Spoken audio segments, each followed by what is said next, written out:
네, 2월 7일 새벽기도 우리 하나님께 예배드리겠습니다.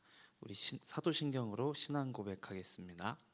전능하사 천지를 만드신 하나님 아버지를 내가 믿사오며 그 외아들 우리 주 예수 그리스도를 믿사오니 이는 성령으로 잉태하사 동정녀 마리아에게 나시고 본디오 빌라도에게 고난을 받으사 십자가에 못 박혀 죽으시고 장사한 지 사흘 만에 죽은 자 가운데서 다시 살아나시며 하늘에 오르사 전능하신 하나님 우편에 앉아 계시다가 저리로서 산자와 죽은 자를 심판하러 오시리라.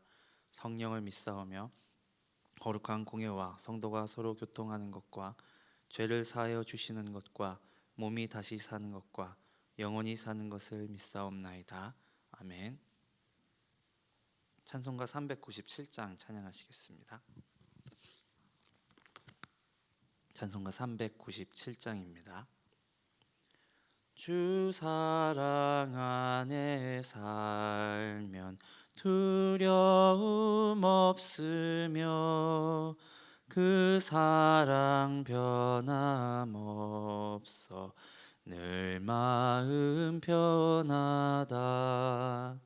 저 폭풍 몰아쳐서 내 마음 떨려도 주 나의 곁에 계셔 겁낼 것 없어라.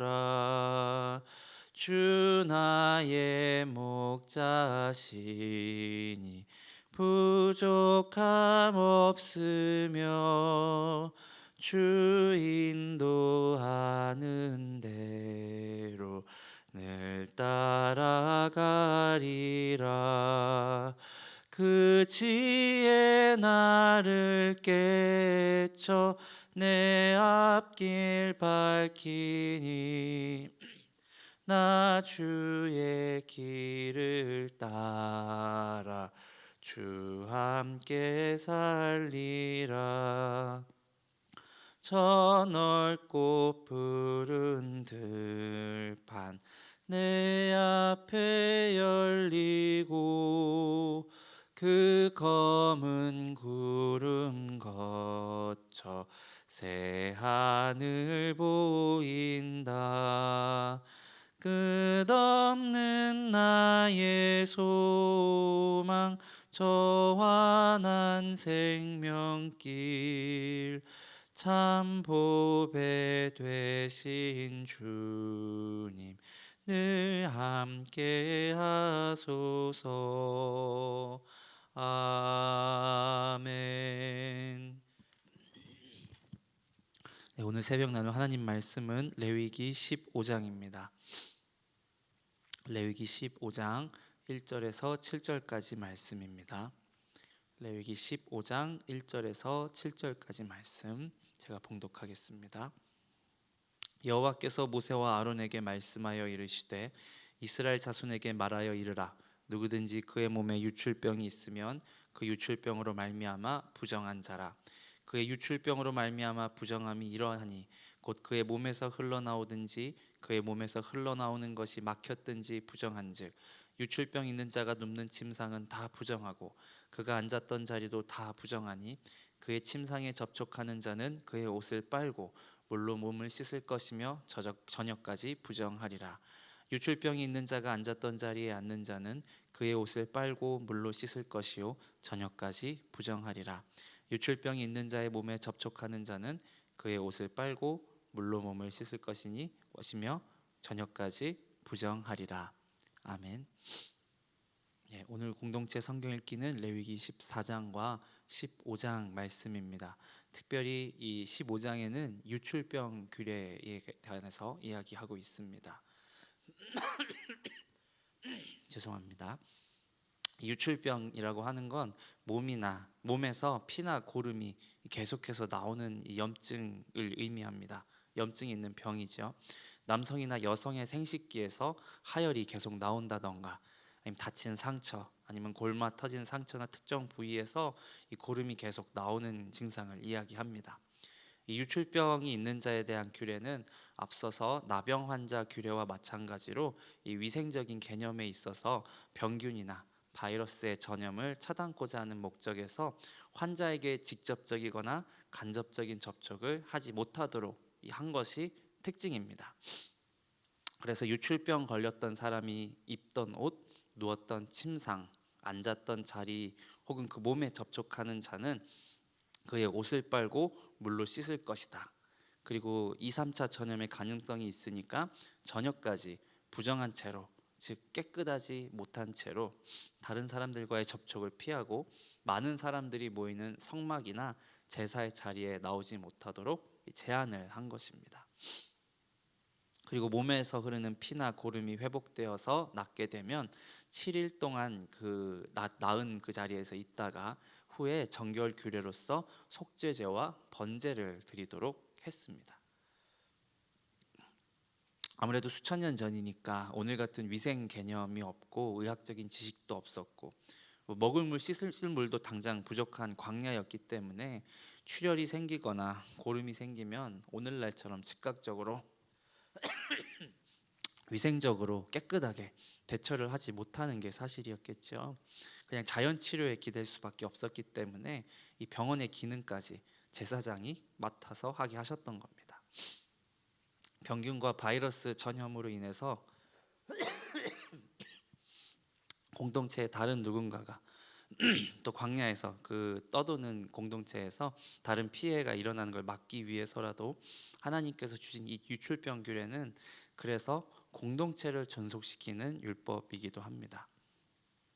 이 규례는 부정한 일을 규정하고 낙인 찍기 위한 것이 아니고 공동체의 안전한 존속을 위한 규례였던 것이죠.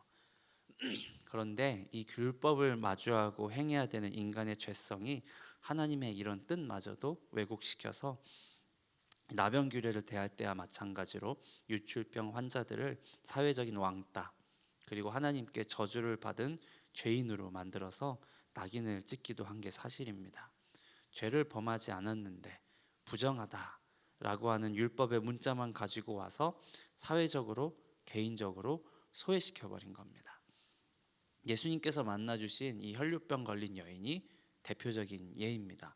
마가복음 2장 21절부터 말씀이 이렇게 기록되어 있는데요. 12해를 혈루증으로 앓아온 여자가 많은 의사에게 많은 괴로움을 받았고 가진 것도 다 허비하였으되 아무 효험이 없고 도리어 더 중하던 차에 예수의 소문을 듣고 무리 가운데 끼어 뒤로 와서 그의 옷에 손을 대었다. 이렇게 마가복음에 기록이 되어 있어요. 마가복음 10장에서 보시면 거지맹인 바디메오가 이 예수님께 외칩니다. 다윗의 자손 예수여 나를 불쌍히 여기소서라고 많은 사람들이 있는 곳에서 당당하게 소리쳐서 예수님께 눈을 뜨게 해주시기를 간구했습니다. 그런데 이 혈루병 걸린 여인은 그렇게도 하지 못하고 그저 그 무리 사이에 조용히 끼어 들어가서 예수님의 옷자락만 겨우 만집니다. 유출병 걸린 사람들은 그런 사람들이 많은 곳에 갈 수 없었기 때문에 몰래 갔던 겁니다.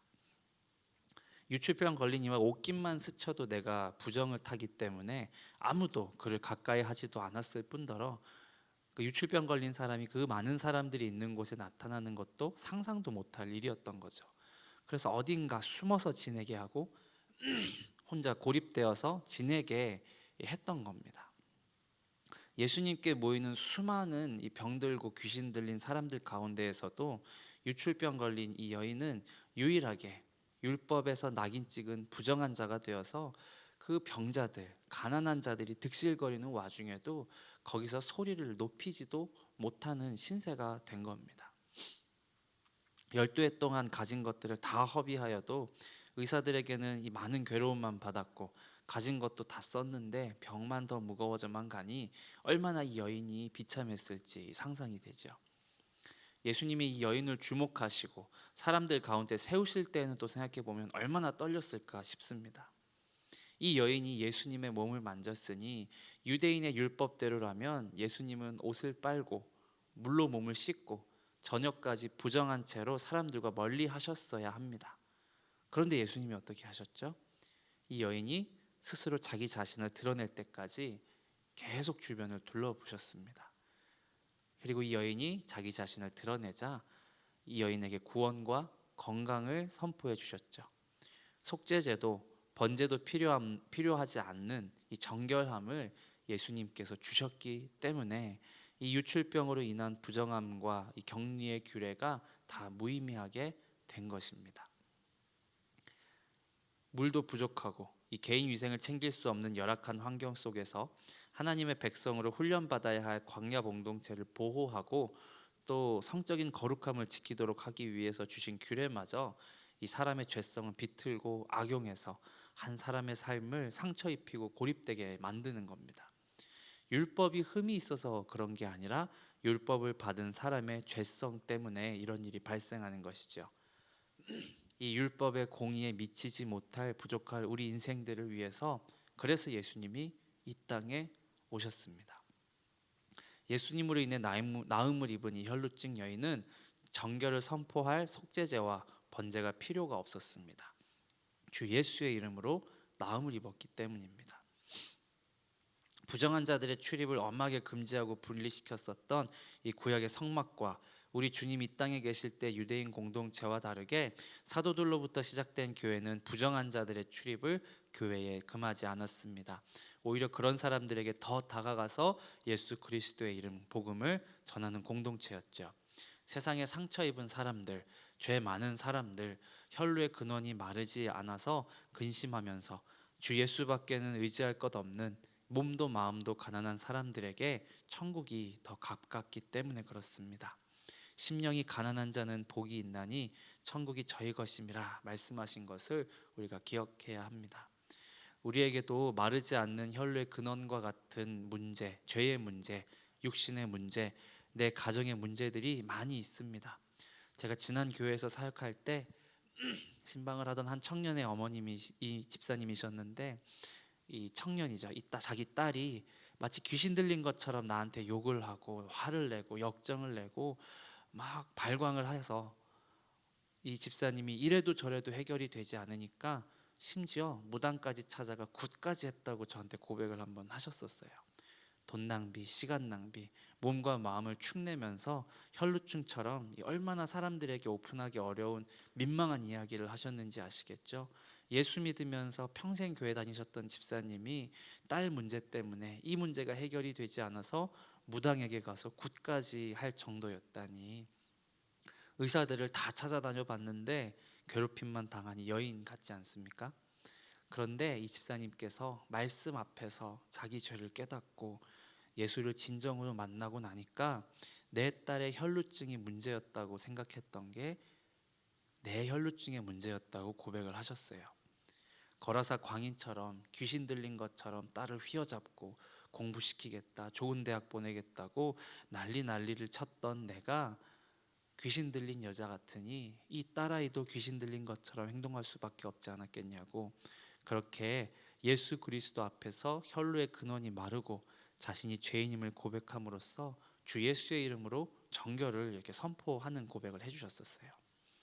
이렇게 마르지 않는 고름처럼 사람들에게 말하기 부끄러운 나의 혈루의 근원을 능히 고치시고 깨끗게 하시는 우리 예수님께 내 아픔과 내 죄를 모두 고하시고 내 자녀, 친족, 이웃들의 혈루의 근원도 마르게 하시는 우리 주님께 문제를 내려놓고 기도하시는 이 새벽 되시기를 주님의 이름으로 간절히 축원드립니다. 우리 말씀 생각하시면서 기도할 때에 마르지 않는 혈루증 같이 나의 삶을 괴롭히는 죄의 문제, 가족의 문제, 경제적인 문제들을 가지고 주님의 옷자락을 붙잡는 마음으로 기도하시길 간절히 소망합니다. 또 내가 죄인임을 가슴 깊이 깨달은 참된 회개로 나를 정결케 하시는 주 예수를 더욱 의지할 수 있기를 기도하시고, 가지고 있는 기도 제목들을 가지고 우리 주여 한번 부르시고 기도하시겠습니다. 주여. 아버지 하나님, 내가 혈루증 걸린 여인입니다. 주님,